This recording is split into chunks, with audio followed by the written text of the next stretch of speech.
नमस्कार, विजय star classes में आप सभी का हार्दिक स्वागत और अभिनंदन। एक बार फिर आप सभी आइए विजय स्टार क्लासेज में एक नया टॉपिक जो है वॉइस का।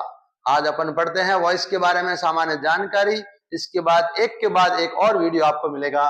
देखिए आप लोग, वॉइस वॉइस हम लोग इंग्लिश के अंदर पढ़ते हैं तो वॉइस का अर्थ देखा जाता है आवाज होता है, लेकिन ग्रामर की दृष्टि से हम लोग क्या कहते हैं, उसको वाच्य कहते हैं। तो इंग्लिश के अंदर वाच्य होते हैं, वो दो प्रकार के होते हैं, वॉइस दो प्रकार के। एक होता है इंग्लिश के अंदर वाच्य अपना एक्टिव वॉइस और दूसरा होता है पैसिव वॉइस। यानी हमें एक सेंटेंस मिलते हैं अपने एक्टिव वॉइस में, उसको हमें पैसिव वॉइस में कन्वर्ट करना पड़ता है, चेंज करना पड़ता है। तो देखिए अपन पहले पहचान करें कि एक्टिव वॉइस होता क्या है। एक्टिव वॉइस यानी कर्तृवाच्य जब क्या होता है, सेंटेंस के अंदर हमारा सब्जेक्ट होता है ना, वो स्वयं एक्टिव होता है, सक्रिय होता है। जब सब्जेक्ट सक्रिय होता है तो एक्टिव वॉइस होता है, और पैसिव वॉइस के अंदर हमारा सब्जेक्ट होता है ना, वो निष्क्रिय होता है, इनएक्टिव होता है। तो उसको हम लोग पैसिव वॉइस करते हैं, क्योंकि उसके अंदर जो भी चेंजेस होंगे वर्ब के अनुसार हम कार्य करते हैं। इसलिए यहाँ पर ध्यान देना, एक होता है एक्टिव वॉइस और एक पैसिव वॉइस। मोस्टली आपके एक्टिव वॉइस में सेंटेंस दिया हुआ होता है, उसको पैसिव वॉइस में चेंज करना पड़ते हैं। तो हम लोग आज एक सामान्य नियम पढ़ते हैं कि एक्टिव से पैसिव वॉइस में अगर अपन सेंटेंस को बदलें तो हमें क्या क्या नियम फॉलो करने चाहिए।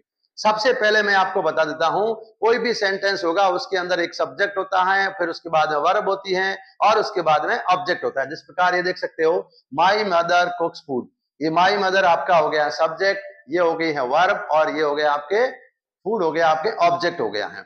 तो ध्यान देना, जब अपन इसको चेंज करते हैं तो जो हमारा एक्टिव वॉइस का सेंटेंस होता है उसके सेंटेंस के जो सब्जेक्ट होता है उसको पैसिव वॉइस में ऑब्जेक्ट बना देते हैं, और जो एक्टिव वॉइस का जो ऑब्जेक्ट होता है उसको पैसिव वॉइस में क्या बना देते हैं, सब्जेक्ट बना देते हैं। देखिए, एक्टिव वॉइस के ऑब्जेक्ट को पैसिव वॉइस का सब्जेक्ट बनाते हैं, और एक्टिव वॉइस का जो सब्जेक्ट होता है वो पैसिव वॉइस का नियमानुसार ऑब्जेक्ट बन जाता है। सब्जेक्ट के तुरंत बाद में याद रखना, सब्जेक्ट के तुरंत बाद में आपको हेल्पिंग वर्ब लगानी है। पैसिव वॉइस का मुख्य नियम यही है। और जब भी अपन पैसिव वॉइस में अपन हेल्पिंग वर्ब यूज करते हैं तो उस हेल्पिंग वर्ब के बाद में मेन वर्ब की थर्ड फॉर्म का यूज करते हैं। एक्टिव से पैसिव वॉइस बनाते समय ये बात गांठ बांध के याद कर लेना कि एक्टिव वॉइस से जब पैसिव वॉइस बनाते हैं तो वर्ब की हमेशा थर्ड फॉर्म यूज की जाती है। कौन सी फॉर्म यूज की जाती है? Third form. और ये बात मैंने पहले भी आपको बता रखी है कि वर्ब की थर्ड फॉर्म कभी अकेली नहीं आती है, कोई न कोई हेल्पिंग वर्ब लाती है। तो अपन एक्टिव से पैसिव बनाते हैं तो पैसिव वॉइस में जैसे ही थर्ड फॉर्म यूज करते हैं तो उससे पहले हम लोग क्या करते हैं, एक हेल्पिंग वर्ब यूज करते हैं। हेल्पिंग वर्ब कौन सी? जिस प्रकार का एक्टिव वॉइस का सेंटेंस। अगर एक्टिव वॉइस का सेंटेंस हमारा प्रेजेंट टेंस में है तो प्रेजेंट की ही हम लोग हेल्पिंग वर्ब लगाते हैं। पैसिव वॉइस के ऑब्जेक्ट से पहले प्राय, जरूरी नहीं है हर बार, प्राय क्या करते हैं, पैसिव वॉइस का ऑब्जेक्ट जब लिखेंगे तो उस समय अपन उससे पहले एक बाई प्रपोजिशन का प्रयोग करते हैं। वो नियमानुसार, कई बार अपन बाई को लिखते भी नहीं है, यानी कि ऑब्जेक्ट को भी नहीं लिखते हैं। कुछ हमारे एक्टिव वॉइस के सब्जेक्ट होते हैं वो अनइम्पोर्टेंट होते हैं, उनका कोई उपयोग नहीं होता है, तो उसको पैसिव वॉइस में ऑब्जेक्ट करके नहीं लिखते हैं, क्विट कर देते हैं, छोड़ देते हैं। देखिए आगे और चीज इंपॉर्टेंट बता रहा हूं कि हम जब भी वॉइस पढ़ेंगे यानी एक्टिव से पैसिव वॉइस पढ़ेंगे बनाएंगे तो ध्यान रखना, पैसिव वॉइस केवल एंड केवल किसका बनेगा? इंट्रांजिटिव वर्ब का नहीं बनेगा, ट्रांजिटिव वर्ब का। ट्रांजिटिव और इंट्रांजिटिव, अकर्मक और सकर्मक आपने पढ़ा होगा हिंदी के अंदर। तो इंट्रांजिटिव वर्ब का पैसिव वॉइस नहीं बनेगा, तो किसका बनेगा? ट्रांजिटिव वर्ब का। ट्रांजिटिव वर्ब क्या होती है? ट्रांजिटिव वर्ब वो होती है जिनके पीछे कोई न कोई ऑब्जेक्ट आता हो।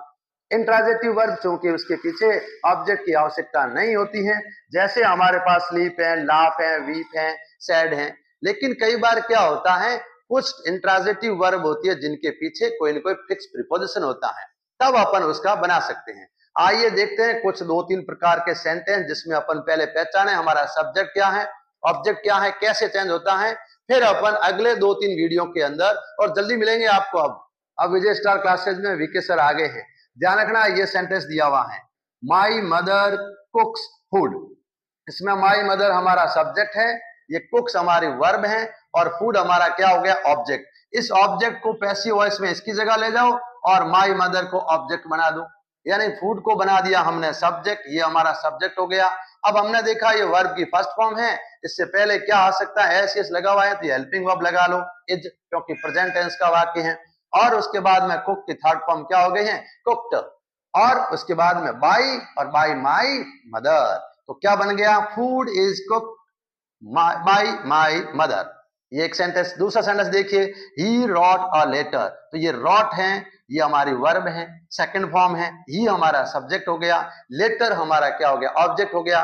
तो इस ऑब्जेक्ट को सीधा सब्जेक्ट बनाओ, सब्जेक्ट बनाया हमने, ये रहा, ये लेटर हो गया हमारा, अ लेटर। अब ये सेकंड फॉर्म लिखी हुई है, जब भी सेकंड फॉर्म नजर आए तो हेल्पिंग वर्ब वाज वर्ब लगाना है। आगे मैं आपको टेंस की पूरी टेबल दूंगा, पर्सनल प्रोनाउन की टेबल दूंगा।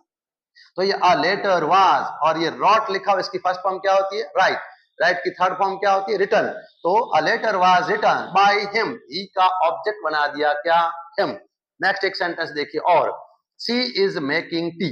अब टी हमारा यहाँ ऑब्जेक्ट है इस एक्टिव वॉइस में, इसका पैसिव बनाएंगे तो टी को आगे ले आओ, टी को इस सब्जेक्ट की जगह लिख दो, और सी का ऑब्जेक्ट फॉर्म बना के पीछे लिख दो ऑब्जेक्ट की जगह।